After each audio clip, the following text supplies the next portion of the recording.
¿Cómo están? Buenas noches, bienvenidos a Hoy Nos Toca, edición de día viernes, último día hábil de la semana. Un día importante, 10 de diciembre, 38 años atrás, la Argentina recuperaba la democracia después de una noche oscura. Decir una noche oscura es quedarse corto, después de la década más trágica que vivió la Argentina seguramente, donde la muerte, la desaparición, el robo de bebés, las violaciones sistemáticas a los derechos humanos en manos del Estado, de las dictaduras que gobernaba, fue sin duda una de las etapas más negras que pudimos dejar atrás a partir de 1983, justamente de este 10 de diciembre. Es un día para que celebremos todos. Y hoy en la Plaza de Mayo hubo un acto convocado como la celebración del Día de la Democracia, para celebrar los 38 años de democracia. ¿Pero fue eso o fue un acto partidario? Fue, por lo que vimos, pareció más un acto del Frente de Todos, que tiene todo el derecho de hacerlo, el presidente, Cristina Kirchner, de hacer un acto partidario, pero llamarlo acto por la democracia, dejando afuera a presidentes constitucionales que están aún vivos, que pudieran participar, a actores de la democracia, a referentes de derechos humanos. Miren, unos minutos antes se entregaron los premios a Azucena Villaflor, a gente que se lo ha ganado con muchísimo trabajo y porque han trabajado muchísimo por los derechos humanos, como Estela Carlotto, pero eran todos referentes ligados de derechos humanos ligados al kirchnerismo. ¿Por qué no homenajear también, por ejemplo, a Graciela Fernández Mejide? Se me ocurre, como por dar un ejemplo que se me ocurre ahora, porque es alguien que también es una madre de Plaza de Mayo y también es alguien que desde la PDH le puso el cuerpo a la lucha por los derechos humanos allá por los años 70, 80. Siempre vivimos esta sobreactuación de parte del kirchnerismo respecto a los derechos humanos, quizás, o del peronismo, porque quizás en el 83, cuando tuvieron que estar, no estuvieron como debieron, ¿no? Esta es una parte de la historia que hoy se cuenta de otra manera, pero que hoy te vamos a invitar a recordarla, a reflexionarla, con uno de los actores de esa juventud pujante que, bueno, que participó, como mucha gente de las juventudes políticas que llevaron y recuperaron la democracia, este lado, digamos, del lado de la juventud radical de aquel momento, el alfonsinismo. Me estoy refiriendo a Federico Storani, que nos visita hoy en el piso, y con él vamos a tener una muy interesante charla sobre eso, ¿no? Sobre la recuperación de la democracia, sobre ese 1983, sobre el comportamiento de los actores políticos que rodearon ese evento y sobre todo lo que vino después, ¿no? Todo lo que vino después. Perdió calidad la democracia, la ganó, ganamos por un lado, perdimos por otro, es representativo. Bueno, vamos a hacer una especie de análisis sobre estos 38 años de democracia con Federico Storani. Además, política internacional con Leandro, porque la Guerra Fría, por decirlo de alguna manera, entre China y Estados Unidos, tiene como una partida de TEC, ¿se acuerdan cómo jugamos al TEC? Bueno, tiene fichas que se mueven y en algunas tiene mucho que ver en la Argentina de hoy y el futuro mismo de nuestro país, porque nosotros también movemos fichas. Todo esto hasta las 23 aquí en el canal de la ciudad. Quédate. Radicales que tuvieron se los tumbó el Fondo Monetario Internacional. Despabilense, muchachos. Primero, tranquila Cristina, no vamos a negociar nada que signifique poner en compromiso el crecimiento, el desarrollo social en la Argentina. Usted debe convocar a un gran acuerdo nacional argentino, un GANA. No tengas miedo, que si el Fondo Monetario me suelta la mano, voy a estar agarrado de la mano de cada uno de ustedes. Bueno, ahí lo veíamos al presidente Alberto Fernández, la vicepresidenta Cristina Kirchner, que en el Día de la Democracia pareció ser más un acto partidario, o sea, defender, está todo bien, digamos, tienen todo el derecho a hacerlo, pero elegir este día y hablar de democracia para hablar de ello solo como una cuestión de alguna manera autorreferencial y olvidándose de otros actores que han hecho mucho por la democracia, que ni siquiera fueron reconocidos en todo este acto. Por ejemplo, Raúl Alfonsín, ¿no? A quien de alguna manera gran parte de la sociedad lo reconoce como el padre de la democracia. Está con nosotros Federico Storani. ¿Cómo te va, Freddy? Bien, muy bien, gracias. Gracias por tu visita. Bueno, vos fuiste uno de los actores jóvenes de ese momento, no que seas viejo ahora, pero en aquel momento acompañaste a Alfonsín en la recuperación de la democracia de mucho antes, ya desde los 70, atravesando la dictadura militar. ¿Qué recuerdos tenés de esa época? Por supuesto que el primer recuerdo emociona, conmociona. Ese día específico del 10 de diciembre yo estuve en 3 lugares diferentes. Yo había sido electo diputado nacional, era muy joven, entonces estuve en el Congreso, Posteriormente estuve en el Cabildo, adentro y afuera, muy mezclado con el público porque era muy lindo. La movilización popular que acompañó al discurso extraordinario que dio en ese momento Alfonsín, donde además de la clásica evocación que hacía al preámbulo, que es todo un programa de gobierno, sin embargo tuvo una frase anterior que cuando le habla dijo que era el más humilde de los ciudadanos, ¿no? Y creo que la historia lo vino a reconocer, porque vos lo señalaste recién. Yo creo que hoy Alfonsín es recordado no solamente como el padre de la democracia moderna, sino como el último gran estadista que tuvo nuestro país, a pesar de las deficiencias que pueden haber existido durante su gobierno y sobre todo de las asignaturas pendientes que quedan para la propia democracia. No, por supuesto que al gobierno de Alfonsín también tiene una parte, bueno, la hiperinflación, errores en lo económico, que por supuesto le caben como cualquier presidente que gestionó. Pero yo el valor que le doy a Alfonsín, que fue el primer presidente, porque hasta ese momento los presidentes entraban y salían, los presidentes constitucionales, porque los golpes militares estaban a la altura del día, pero Alfonsín se dedicó a adoctrinar a la sociedad para que le dé el valor que le habría que darle a la democracia. O sea, nos enseñó a encariñarnos y a valorar la democracia de alguna manera, porque siempre hablaba de ella, más allá del programa de gobierno. Sí, por supuesto, y permitime una cuestión a lo mejor más emotiva. Yo veía que esos días posteriores al 10 de diciembre la gente estaba contenta, estaba alegre, se aferraba fuertemente a una esperanza. Y además hubo muchísimos logros que hay que destacar. No nos olvidemos que nosotros estuvimos al borde de una guerra con Chile en el año 1978 y durante el gobierno de Alfonsín se celebró el Tratado de Paz y Amistad con la República de Chile después de una consulta popular que nos permitió ganar la elección en el Senado, donde teníamos minoría solo por un voto, si no hubiésemos estado en una situación tremenda. Tampoco olvidarse que dio el puntapié inicial para un espacio regional integrado tan importante para la Argentina como es el Mercosur. Ni hablar de lo que te referías, el juzgamiento a las juntas militares por la violación a los derechos humanos. Alfonsín, por decreto, en su condición de comandante en jefe del ejército constitucional, como lo es, ordenó el procesamiento de las juntas militares y a partir de allí creó la CONADEP, Comisión Nacional sobre Personas Desaparecidas, presidida por un ilustre argentino como Ernesto Sábato e integrada también por gente muy representativa. Vos mencionabas algunos, Graciela Fernández Mejide, pero también periodistas, hombres... Magdalena Ruiz Azú, claro, Augusto Conte, recuerdo algunos. Sí. Exactamente. Y ellos recabaron la prueba para que luego la acusación fiscal de ese juicio tan importante que terminó en el famoso alegato histórico de Julio César Estracera del Nunca Más. Y vale la pena recordar que el juzgamiento se hizo con los jueces naturales de la Constitución, no con tribunales especiales, porque a veces se lo compara con Nuremberg.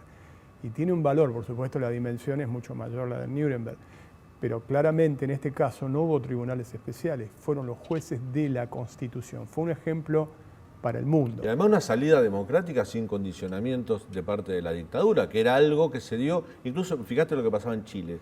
Chile hubo una salida condicionada hacia la democracia con una dictadura que, por ejemplo, dejó a Pinochet en el Senado durante mucho tiempo. Sí, por supuesto.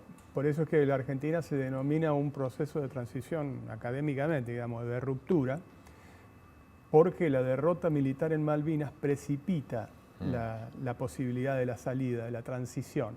Eso no significa que no quisieron imponer condicionamientos. Por ejemplo, hubo un acta de 19 puntos donde el punto número 1 era poner en vigencia la ley de mal llamada de pacificación nacional, que era una amnistía encubierta. El decreto de autoamnistía de la Junta. Sí. Dicho sea de paso, el competidor de Alfonsín, a propósito de lo de hoy, Julio Argentino Luder, Ítalo Argentino Luder, estaba de acuerdo con la vigencia de esa ley, porque decía que había producido los efectos de la cosa juzgada, mientras que Alfonsín se comprometió a derogarla y yo tuve el honor de votar en el Congreso la derogación de la ley de autoamnistía que permitió el juzgamiento de las juntas militares. Pero también temas de la vida cotidiana. Por ejemplo, la patria potestad compartida, que afecta a tantas personas, el divorcio vincular, que hubo que vencer la resistencia de la Iglesia, Y eso es continuidad. Claro, digamos. hoy parece nada, porque ya nos acostumbramos, pero debatir el divorcio en 1985 era bastante innovador para Argentina, El ¿no? Pacto de San José de Costa Rica para la vigencia justamente de los derechos humanos incorporado con rango constitucional. A ver, son Ahora, tantas cosas buenas, te ¿no? quiero llevar a una parte de la historia, porque hoy he escuchado el discurso, sobre todo el de Cristina, cuando hablaba de los derechos humanos, ¿no? Y yo creo que el peronismo a veces cuenta su propia historia. Yo estoy de acuerdo con que ellos también aportaron muchas víctimas a la represión Sí, ilegal, porque claro. esto es innegable. Muchos dirigentes juveniles, militantes políticos, dirigentes sindicales, nadie le va a negar la cantidad de víctimas que el peronismo aportó, digo, por decirlo de la mejor manera, lamentablemente tuvo dentro de sus filas por parte de la represión ilegal del Estado. Pero ellos a veces se quedan, por ejemplo, critican las leyes de impunidad, como llaman a la ley de violencia de vida. Pero el peronismo no integró la CONADEP, por ejemplo. Alfonsín invitó al peronismo a integrar la CONADEP y el peronismo no la quiso integrar. No solo no había, en la campaña electoral Ítalo-Argentino Libre decía que iba a sostener el decreto de autoamnistía de la Junta, sino que después, cuando hubo un momento de reflexión, dice, ahora vamos por juzgarlo, ellos no estuvieron de ese lado. Bueno, me sonrío porque Alfonsín me encomendó la tarea a mí. Porque como yo había militado en la Asamblea Permanente de los Derechos Humanos, me encomendó la tarea de invitar a los otros bloques parlamentarios a integrarse a la Comisión Nacional sobre Personas Desaparecidas. Y todos me dijeron que no, salvo los 3 legisladores radicales que finalmente se integraron, que fue Hugo Piusi de Río Negro, Sí. Horacio Huarte de la provincia de Buenos Aires y Chiche López de Chubut, de Trelew. Por eso es que a veces es como muy contradictorio este planteo de querer adueñarse de la bandera de los derechos humanos, que no debe ser de nadie, porque tiene que ser de todos. Todo el pueblo argentino sufrió, luchó para recuperar la democracia. Pero a propósito del acto de hoy, hay algunas personas que están vivas y que son símbolos de esa resistencia y que sufrieron mucho. Hipólito Solari Irigoyen, le pusieron una bomba, estuvo preso, tuvo que exilarse, dirigía un diario desde el exilio, como fue el diario La República, que se distribuía en la Argentina, fue senador después y demás, no se lo convocó. Graciela Fernández Meijide, como vos señalaste. Ricardo Gil Lavedra integró el tribunal que juzgó a la Junta Militares, entre otros muchos que nos vamos a... Yo creo que lo que correspondía para conmemorar la restauración de la democracia Magdalena Ruiz Azul, digamos, es tener un gesto amplio. Magdalena, que es una colega nuestra que todos admiramos, que estuvo en la CONADEP, tampoco fue reconocida hoy. Digamos, alguien que ni siquiera viene de la política, viene del periodismo. Pero no, por eso, también hay muchos que venían de las diferentes iglesias, ¿no es cierto?, que estuvieron integrando la CONADEP. Por eso es que yo creo que se perdió una magnífica oportunidad, porque yo creo que cuando se sectariza ese tema no muestra fortaleza, muestra debilidad, porque intenta apropiarse de algo que es de todo, eso muestra debilidad. El sectarismo muestra debilidad, no muestra fortaleza. Y a propósito de los Kirchner, ¿no? Vos tenés también una historia muy particular. Vos militaste, si no con ellos, junto a ellos, porque estudiaste en el mismo momento que Néstor y Cristina en la Universidad de La Plata. Y cuando ellos cuentan su historia en la lucha por los derechos humanos, que yo me recuerdo haber leído un reportaje a Cristina de un diario alemán, creo que era el Blind, que le hace una entrevista donde ella recuerda su militancia contra la dictadura y todo. Y vos fuiste alguien que cuestionó eso, porque yo los conocía, dijiste vos. Sí, a ver, voy a ser muy preciso. Néstor Kirchner militaba en una agrupación que se llamaba Federación Universitaria de la Revolución Nacional. Eso era la Universidad de La Plata. Facultad de Derecho de la Universidad Nacional de La Plata. Obviamente yo militaba en Franjas Moradas. Nosotros éramos mayoría, dirigíamos el centro de estudiantes y demás.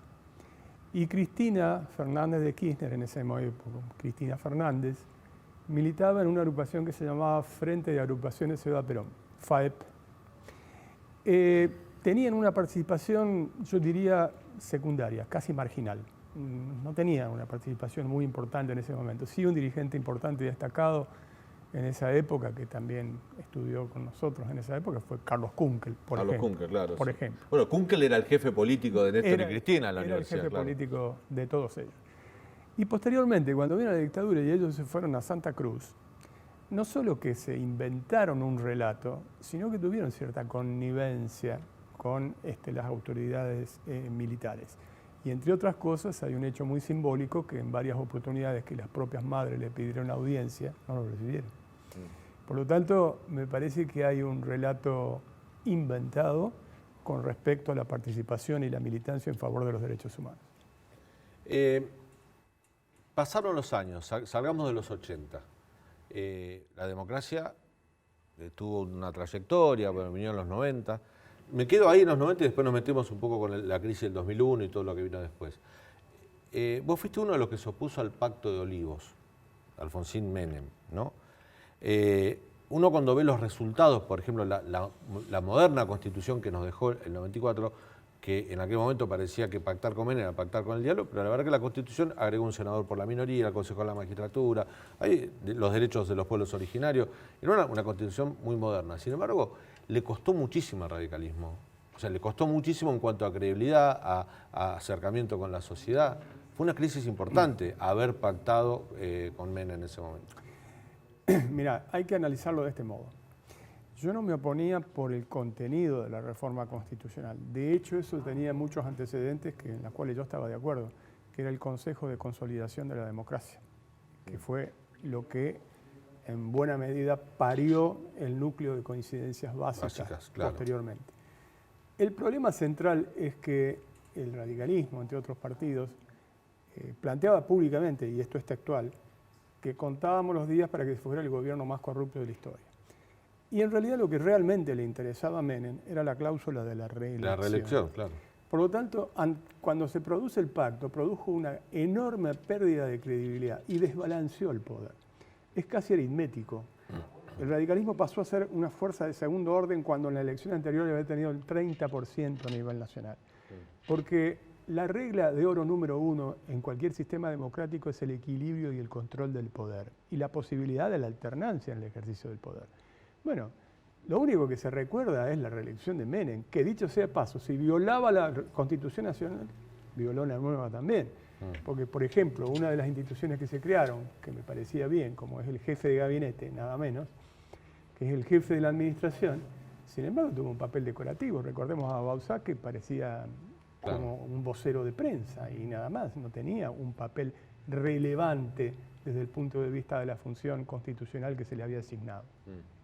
Por eso digo que vos te opusiste en ese momento y después, dado los resultados, ¿te arrepentiste? ¿Parece que te plantaste bien? No, yo creo que, a ver... ¿Te costó tu relación con Alfonsín? Yo recuerdo una convención en La Pampa, cuando se votó el núcleo de conciencias básicas, una convención radical en La Pampa, ahí antes del pacto. Yo me acuerdo que había un Alfonsín muy enojado, ¿no? Sí. Muy enojado con ustedes. Y también los jóvenes con él. Y los jóvenes con él. Sí. Porque, bueno, era un debate democrático. Mira, te lo voy a decir así para ser absolutamente humilde y cero de soberbia. Alfonsín debe haber tenido razón en el 99% de las discusiones que tuvo con nosotros. Sí. Y se equivocó en uno. Fue ese. Y los resultados nos dieron la razón. El radicalismo se licuó, el poder se concentró, se convirtió en un partido dominante, hegemónico, y con un partido dominante hegemónico se degrada el control institucional y aparecen los episodios de corrupción. La verdad que el periodo menemista fue una calamidad desde el punto de vista de las privatizaciones con altos niveles de corrupción.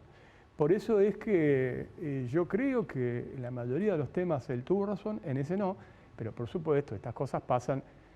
Yo tengo el honor de haber estado hasta los últimos días de su vida siendo uno de los convocados como consulta en el departamento de Santa Fe de Alfonsín y tengo el recuerdo más entrañable de haber colaborado con su gobierno y demás. No hubo resentimiento, hubo una diferencia política importante que se zanjó en la convención de Santa Rosa de la Pampa. Sí, recuerdo. Era calentón Alfonsín, ¿eh? Cuando se enojaba. Sí. Nosotros también. Sí, también. ¿Antonella? Federico, Argentina fue elegida el lunes como presidenta de la Comisión de Derechos Humanos de la ONU. Sin embargo, en el país hay todavía redes de tratas, hay abuso de las fuerzas policiales, el 60% de los chicos está bajo la línea de pobreza. ¿Usted cómo cree que Argentina va a asumir y enfrentar esta responsabilidad en este contexto? Es muy importante lo que decís, porque hoy mismo acaba de suceder un episodio extraordinariamente grave, como es el asesinato por parte de un policía en en Miramar, con un episodio que está claramente sospechado de gatillo fácil, ¿no es cierto? Obviamente el policía aduce que el arma se le disparó, pero terminó impactando en el pecho de un joven y terminó con su muerte. Y no es el primer caso, ya son varios casos repetidos. Por lo tanto, el tema de los derechos humanos excede ya lo que fue la primera etapa de los derechos humanos. Tiene que ver con mucho de lo que vos señalás, también la pobreza estructural, que se sitúa en un nivel superior al 40%, estamos en un 44%, y eso significa no acceder a derechos humanos elementales que hacen a la condición de la calidad de vida, como por ejemplo la vivienda, la salud, la educación y tantas otras cosas. Un relevamiento a nivel nacional en plena pandemia mostraba que solo 6 de cada 10 estudiantes tenían un dispositivo para conectarse y solo 4 tenían internet. Es decir, el planteo de desigualdad que producía esta situación es extraordinario y estas cosas no fueron acometidas con eficiencia por el actual gobierno. Yo espero que esta responsabilidad que le cabe ahora pueda hacerlo tomar conciencia de tomar y generar políticas de Estado que pueden convertirse en consensos para que tengan permanencia en el tiempo. Hoy lo que se pena es la pobreza en la Argentina y fundamentalmente es eso. Los temas mayores de inseguridad están vinculados a asociarlos a la pobreza. Federico, te llevo al presente, ¿no? Está muy entretenida la charla, pero viene Juntos por el Cambio, coalición en la que integra el radicalismo, tu partido, viene de ganar una elección de término medio, la ganó bien, 10 puntos a nivel nacional. Ganó la provincia de Buenos Aires, no es fácil ganar, vos sos bonaerense, no es fácil ganarle al peronismo unido en la provincia de Buenos Aires. Llegan a las bancas, uno dice, se acercan al poder y aparece una división en el radicalismo, que son los 12 diputados, estos conocidos como los 12 apóstoles, que pierden la votación en el bloque, pero arman un bloque propio. La señal hacia afuera es bastante fea, por lo menos no dan por más que yo hablé con Martín Tetaz, me decía, no es una fractura, es una separación, pero la señal está mal explicada, ¿no?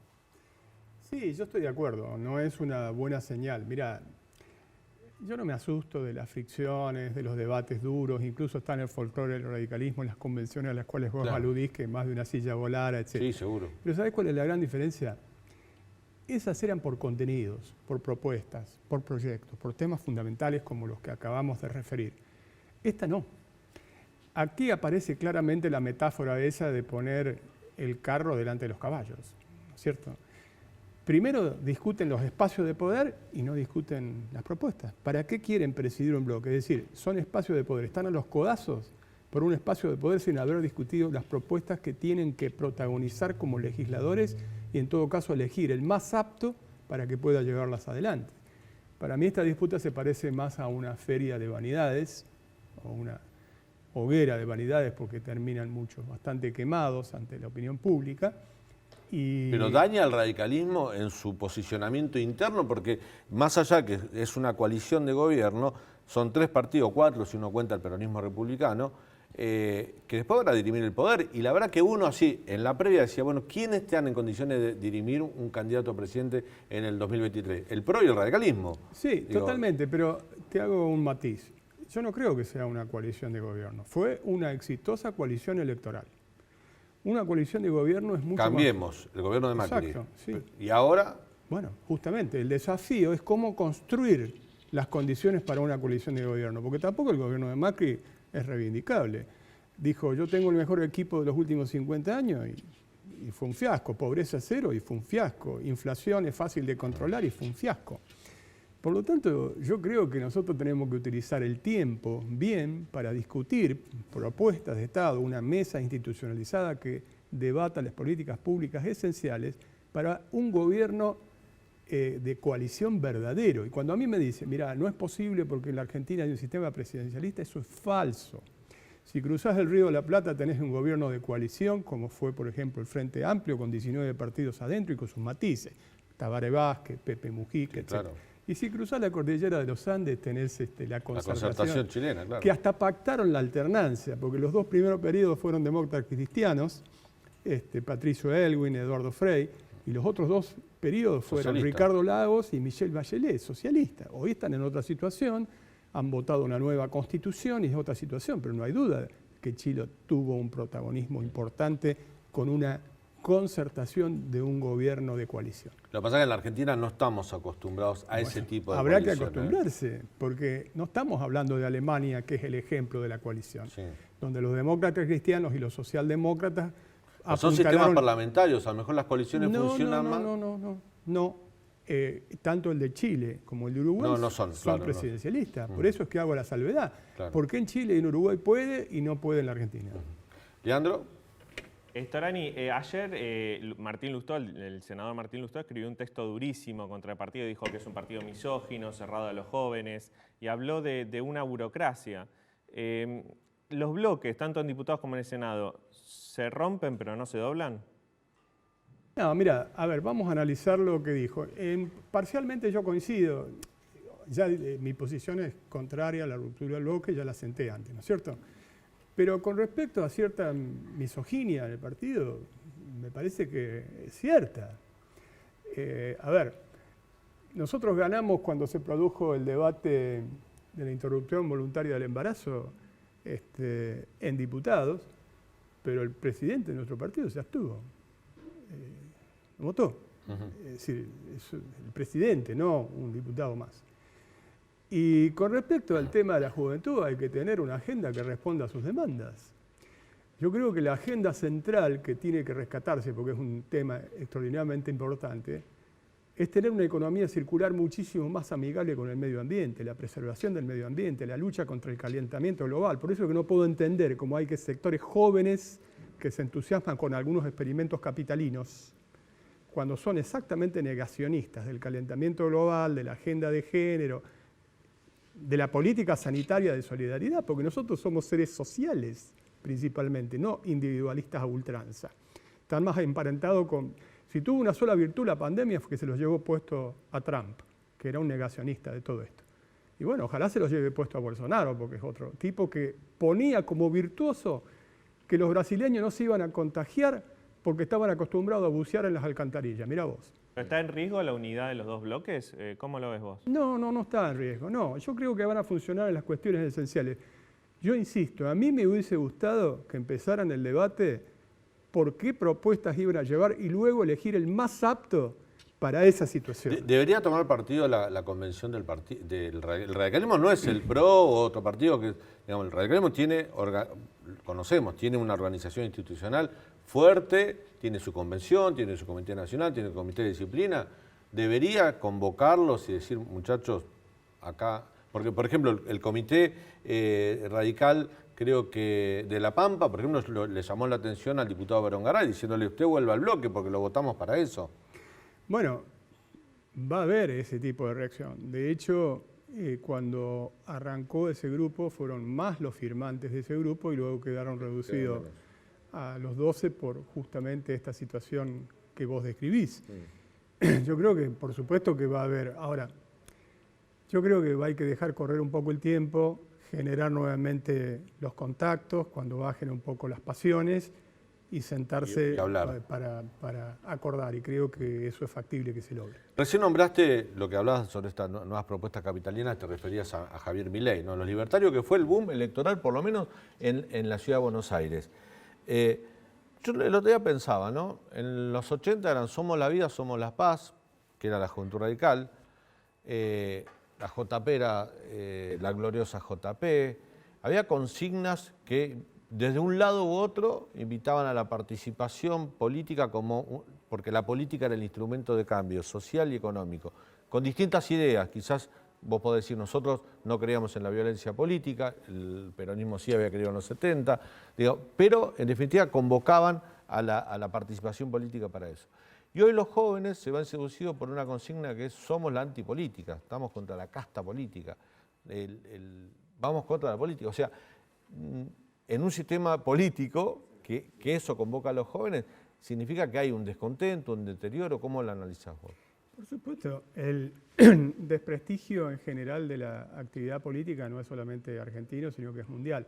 Ahora, el discurso se parece muchísimo a la expresión más de extrema derecha de Vox en España, que dice la misma terminología, casta política.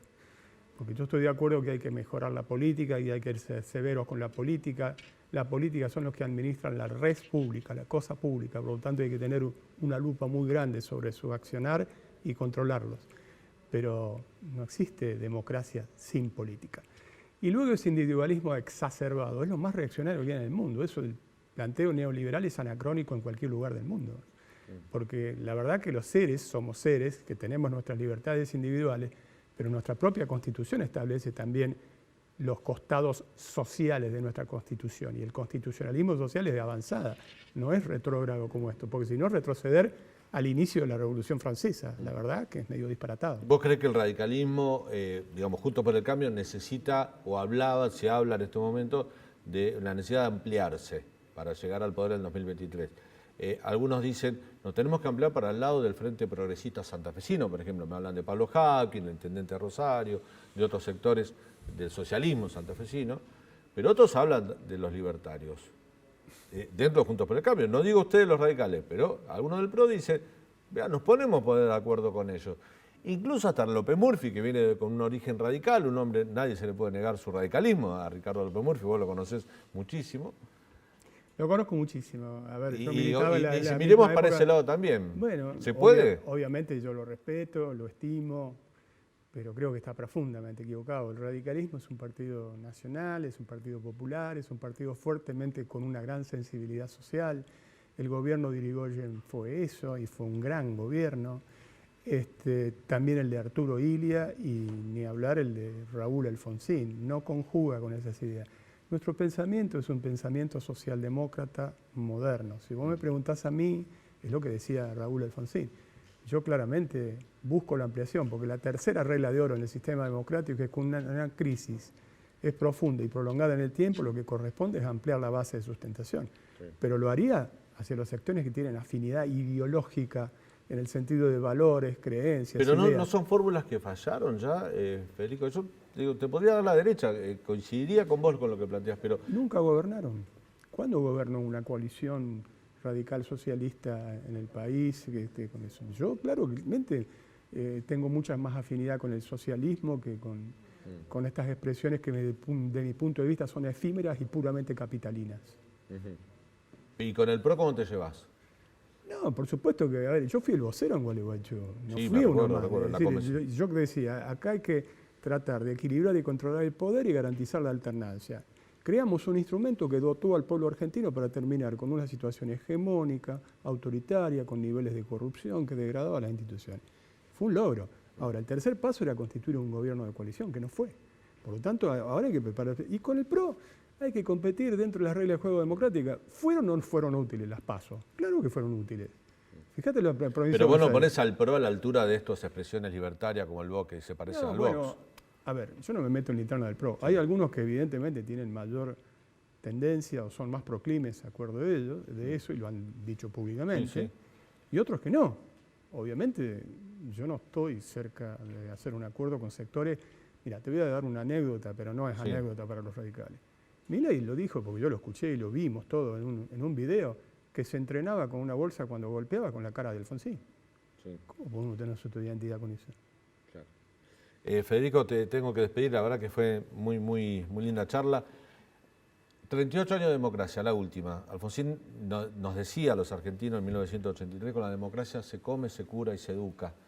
38 años después, muchas de esas proclamas y obligaciones que tenía la democracia no se cumplieron en su totalidad. ¿Dónde fallamos? No, bueno, en muchas cosas, obviamente. Yo creo que ese era un planteo conceptual de que dentro del sistema se pueden encontrar soluciones, que serán algunas a menor plazo, otras a mediano plazo, otras a largo plazo, pero no fuera del sistema. Cuando nosotros hemos apelado a gobiernos autoritarios creyendo que tenían la varita mágica de las soluciones, profundizaron los problemas en la Argentina. Ese era el concepto. Obviamente hace falta más y mejor democracia. Gracias por tu visita, Federico. Gracias. La verdad que fue una linda charla. Bueno, muchísimas gracias por la invitación. Vamos a ir a un breve corte y cuando volvemos, política internacional, de la mano de Leandro y un invitado especial, vamos a analizar este juego de tech que está en el mundo ahora. Una guerra fría, no sé si decirlo así, entre China y Estados Unidos y cómo nos llega a la Argentina. Ya volvemos.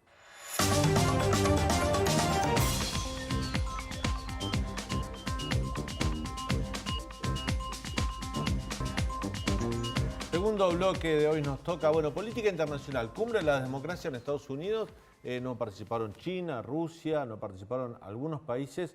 Argentina sí, pero no significa que le dé la espalda a China, ¿no es cierto, Leandro? Sí, en este momento, Daniel, hay una especie de juego de ajedrez geopolítico y diplomático en la escena internacional. De un lado tenés las fichas azules, que es Estados Unidos, del otro lado las fichas rojas. Y Argentina también está en el medio de la partida, es un peón, no se sabe para qué equipo juega todavía, esa es la realidad. Pero bueno, hoy hubo señales ambiguas sobre la posición que tiene nuestro país en esa disputa. Por un lado, participamos del Congreso por la Democracia que estabas hablando, con fuertes críticas en el discurso de Alberto Fernández a la OEA por su rol en la crisis política en Bolivia.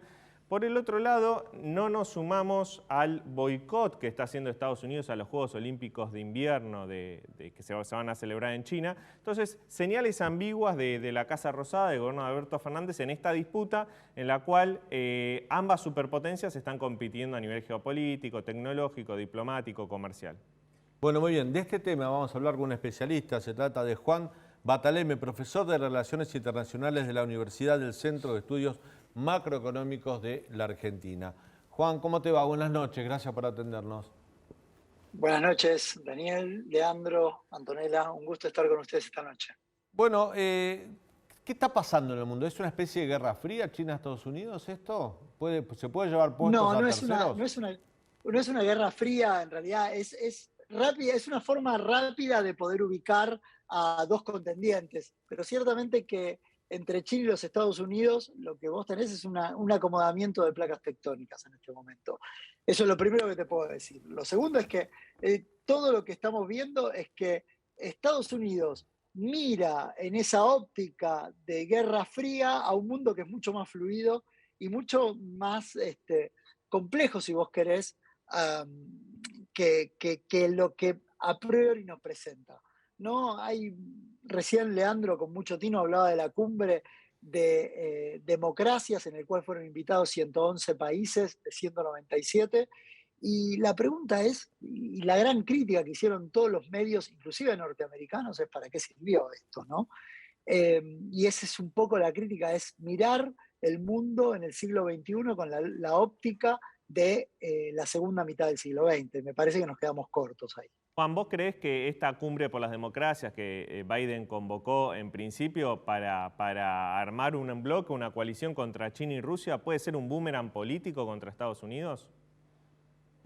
Exactamente, tiene más chances de repercutir negativamente que de actuar en contra de Rusia o de China. Este es un momento muy particular porque todos sabemos el valor que tiene la democracia en términos de los aspectos individuales, los aspectos de crecimiento y la libertad justamente que la democracia liberal apunta a defender. Sin embargo, hace poco una encuesta del Financial Times demuestra que no solamente en América Latina, sino en gran parte de Europa, en Asia, hay una discusión muy seria y muy cierta sobre los beneficios que trae la democracia como tal, ¿no?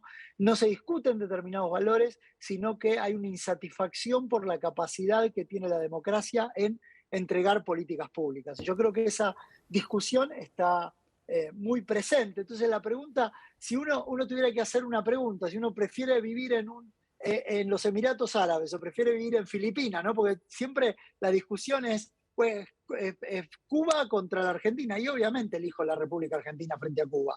Pero cuando uno pasa a autocracias que han sido relativamente exitosas en el campo económico, la discusión se torna mucho más gris, ¿no? Y entonces discutir contra aquello que te plantean y te dicen, mira, en los Emiratos Árabes Unidos se vive mucho mejor que en las Filipinas, que es una democracia. Y hay todo un gris ahí que justamente este siglo XXI de sobrecarga de información nos trae, ¿no? Y Juan, ¿cómo caracterizás vos la posición de Argentina en el conflicto entre Estados Unidos y China, teniendo en cuenta que Argentina, por un lado, participa de la cumbre por la democracia, por otro lado, hace un ratito, tanto el presidente como la vicepresidenta Cristina Fernández de Kirchner criticaron muy duramente al FMI, donde justamente Estados Unidos en el directorio tiene una posición mayoritaria, y después ves que Argentina no se pliega al boicot contra China por los Juegos Olímpicos. ¿Cómo definís esa posición argentina? A ver, no, esto no tiene absolutamente nada que ver con la equidistancia, no es equidistancia, ciertamente. Argentina trata de moverse de la forma en la cual pueda obtener los mayores beneficios en función de una agenda limitada básicamente a la agenda del deudor, es a la agenda de, por favor, perdoname la deuda. Es una agenda muy chiquita la de Argentina si vos comparás con los grandes temas en el mundo. Desde el punto de vista de plegarse a los boicots, Argentina no tiene una conducta de haberse plegado a los boicots. De hecho, boicotear un juego olímpico es realmente contraproducente. Es ese intento La dictadura, que ya fue la dictadura militar argentina boicoteó los Juegos de Moscú de sí, 1980, ¿no? pero ahí está. Ese es un problema neto del derivado de los alineamientos, ¿no? Claro. No, a ver, los Juegos Olímpicos, ¿qué son? Yo los puedo mirar en un tono político, sí, claramente tienen un componente de lo que nosotros llamamos el poder blando. Pero primero, democracia versus dictadura en un sistema de alineamiento con los Estados Unidos mucho más grande, y sin embargo la Argentina, así como boicoteó los Juegos Olímpicos, no boicoteó el embargo cerealero. El embargo cerealero era mucho más estratégico para la República Argentina que los propios Juegos Olímpicos, ¿no? Entonces, si yo quiero hacer un statement, boicoteo. En el caso de Inglaterra, Canadá, Australia, ese statement tiene un sentido, si vos querés, desde el punto de vista de lo que es esta dinámica que tiene Estados Unidos y China. Desde el punto de vista de la Argentina, es contraproducente, hay atletas que van a participar, no les suma, no generaría. De hecho, China es un socio comercial muy importante de la República Argentina, como lo es de Estados Unidos. Pero ahí el problema es Estados Unidos. Estados Unidos mete una pata ideológica muy fuerte y trata de hacer lo mismo que hizo con la Unión Soviética. La mala noticia es que China no es la Unión Soviética, es lejos mucho más atractiva que la Unión Soviética. Lo vemos constantemente. Ahora, yo puedo traer esto a una discusión de derechos humanos, pero China muy hábilmente hace unos días atrás sacó un informe sobre el estado de la democracia en los Estados Unidos y viene sacando periódicamente informes sobre la condición de los derechos humanos en los Estados Unidos. Y ahí vos, ¿qué encontrás? Esta condición maniquea. Un viejo pensador político como Hans Morgenthau decía: cuidado de aquellos que sigan una política exterior basada en ideología y basada en premisas que creemos universales. Los derechos humanos, aún en democracias liberales, no son universales y trasladables rápidamente a la política internacional. Por supuesto que los países que defienden los derechos humanos son mejores que aquellos que no los tienen y aquellos que no los protegen, pero en política internacional no suele ser una buena guía. Y eso es lo que te demuestra justamente esa conducta ambigua de los Estados Unidos en materias de derechos humanos. Recién marcabas que China es un importante socio comercial de Argentina. Argentina también tiene una doble dependencia financiera, por un lado con el FMI, por otro lado con China por el swap. China también aporta muchas inversiones en infraestructura en Argentina. ¿Qué márgenes de autonomía tiene Argentina para no ser arrastrado por ninguna de las dos superpotencias y no alinearse con ninguna de las dos? A ver, la autonomía va a depender de lo que nosotros querramos. Yo digo que pensar la relación entre Argentina, mejor dicho, la relación triangular entre Argentina, China y los Estados Unidos, pensarla en términos de equidistancia es un error. Lo que hay que pensar es el cuadro mayor, ¿no? Dentro de ese cuadro mayor está lo que se llama, dentro de la política internacional, el compromiso selectivo.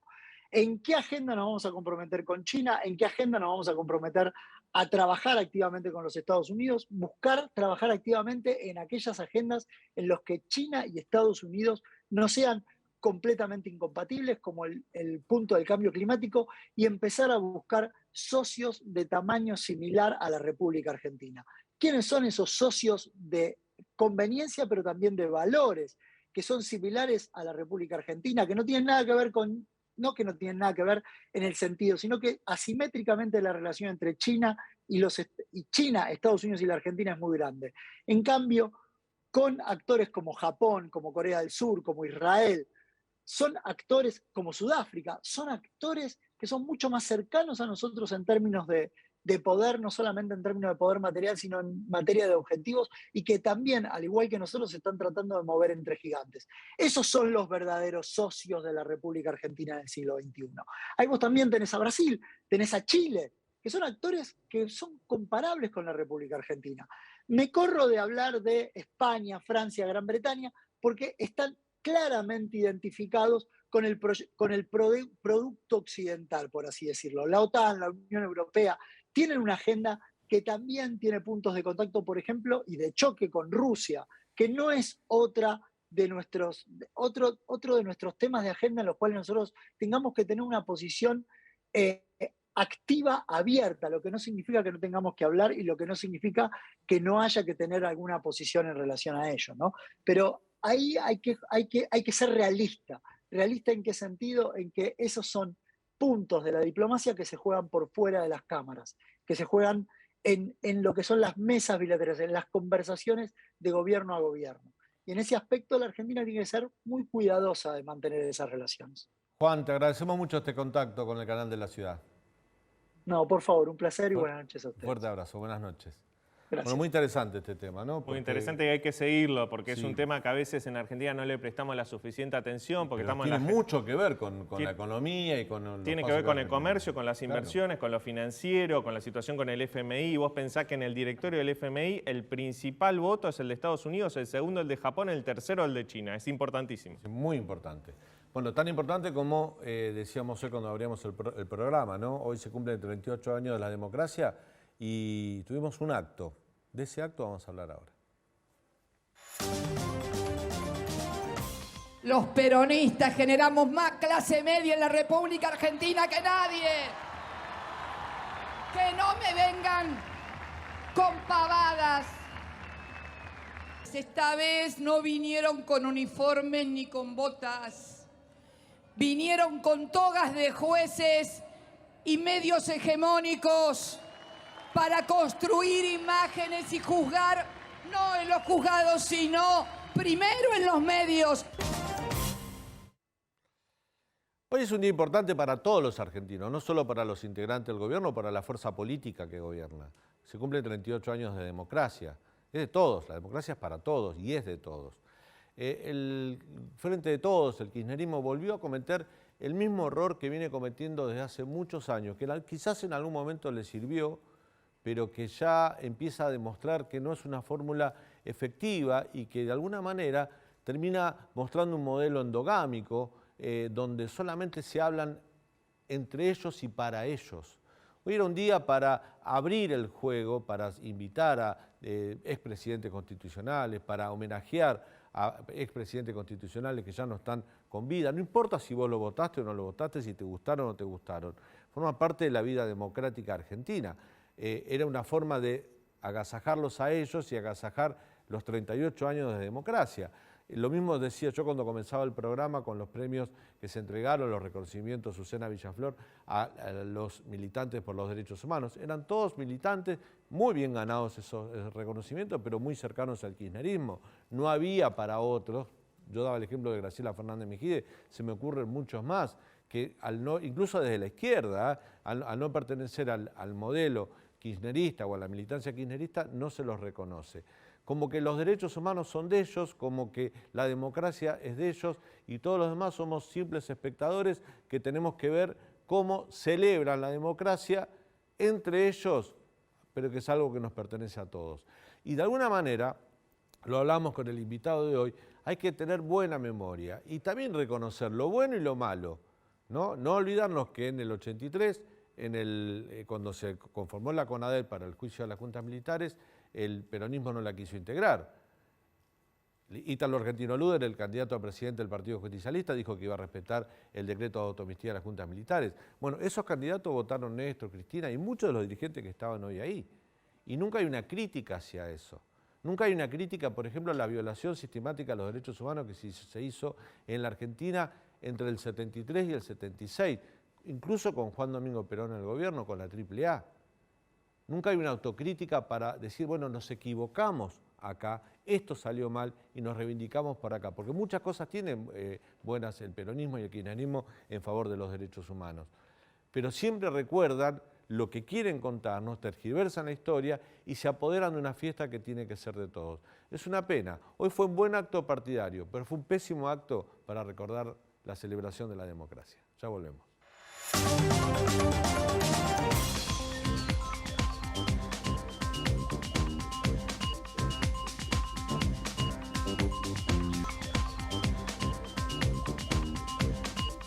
Último bloque de Hoy Nos Toca. Bueno, estamos celebrando los 38 años de democracia, como decía acá Roberto, nuestro productor ejecutivo. Pero es viernes, che, arriba de esas caras. Digo, Anto es hija de la democracia. Yo no, porque yo nací en el 82. ¿Vos naciste? 92. Claro, Anto. No, listo. Que no hable más, Anto. ¿Y vos, Dani? No, yo no sé. Yo nací, no, yo debo ser del 83. Por ahí. Más o menos, como yo. Fuimos al colegio juntos. Más o menos. Bueno, chicos, les quedó noticias en el tintero. Sí, bueno, el gobierno hoy, Feletti, el secretario de Comercio Interior, se reunió con los frigoríficos, los principales frigoríficos exportadores de carne, y están negociando un acuerdo de precios para las fiestas. Entre Navidad y fin de año va a haber 5 cortes a precios accesibles. ¿Cuáles son? Asado, tapa de asado, matambre, y un par de cortes más que van a ser ofrecidos. Justamente el lunes hay una reunión con los supermercadistas donde se va a decir cómo se va a implementar esta medida. Es una medida aparte de precios cuidados y cortes cuidados que va a ser justo para fin de año. Bueno, muy bien, Anto. Sí, hoy un tema volvió a conmocionar a la sociedad porque un policía mató en Miramar a un chico de 16 años, a Luciano Oliveira. Este chico estaba saliendo de jugar al fútbol, iba en moto, no paró para un control, fue un confuso episodio y la policía, bueno, el policía que disparó confesó que se le escapó el disparo. Bueno, después también hubo enfrentamientos con la familia, con balas de goma, así que ahora ya se está investigando la causa porque se sospecha que sea otro caso de gatillo fácil. Hay mucha bronca con Berni por eso, ¿no? ¿Cómo? Con Berni, con Sergio Berni, el Sí, ministro sí, de Seguridad. Berni dijo que hicieron todo mal. Pero además hay bronca dentro del espacio del Frente de Todos, dentro del oficialismo. Hoy tuvo crítica de su propia tropa, digamos, ¿no? Porque dicen que al decir se hizo todo mal, termina siendo un comentarista de la realidad y no está tomando las cartas en el asunto. Hoy fue un día difícil para Sergio Berni. Para algunos iba a estar dentro del cambio de gabinete que hizo Kicillof estos días, bueno, finalmente se terminó quedando. Yo tengo algo para contarles que tiene que ver con la conformación de las comisiones en la Cámara de Diputados. Ustedes saben que ahora se están conformando, asumieron los diputados y se arman las comisiones. Todos sabemos que una de las comisiones más importantes, ¿cuál es? La de Presupuesto y Hacienda. De Hacienda. Bueno, hay 3 diputados que son economistas, 3 diputados que hicieron campaña mostrando y hablando de economía y bueno, y los han votado o no de acuerdo a su propuesta. Tienen una coincidencia, son liberales los 3 de alguna manera, me refiero a Javier Milei, a Ricardo López Murphy y a José Luis Espert. Los 3 quisieron estar en la comisión de presupuesto, ninguno la pudo integrar. Lo que pasa también es que para integrar las comisiones más importantes depende... Tenés que pertenecer a los bloques grandes. Claro, depende de la cantidad de diputados o de senadores que tenés en tu bancada. Si sos un monobloco, tenés solo 2 legisladores, es más difícil acceder. Pero ahí tenés hay un problema. López Murphy decidió hacer un monobloque dentro del interbloque Juntos para Todos. Y Javier Milei y José Luis Espert decidieron hacer 2 monobloques dentro del Frente Libertario. Por lo tanto, quedaron afuera. Justamente Espert, que tuiteó ayer que está estudiando el proyecto de presupuesto de economía para recibir el lunes al ministro Martín Guzmán y hacerle preguntas sobre cómo va a ser el presupuesto 2022, la ley de leyes. Bueno, y justamente eso es algo muy interesante porque Espert se especializa es economista y es muy probable... ¿Estás bien, Dani? ¿Está bien? Muere, Sí. Dani. No puede más, Dani. Se quiere reír y quiere tomar agua a la vez. Roberta te liquidó. Pero bueno, vamos a ver qué pasa el lunes, ¿no? Porque cuando el ministro Guzmán vaya al Congreso, vamos a tener más en claro qué se está negociando con el FMI, porque uno entiende de que los lineamientos de la política económica del año que viene van a estar en consonancia con el programa económico que se va a acordar con el Fondo Monetario. Anto, buen viernes, para vos también. Igualmente. Métente. Nos vemos. Buen fin de semana, chao. Chao.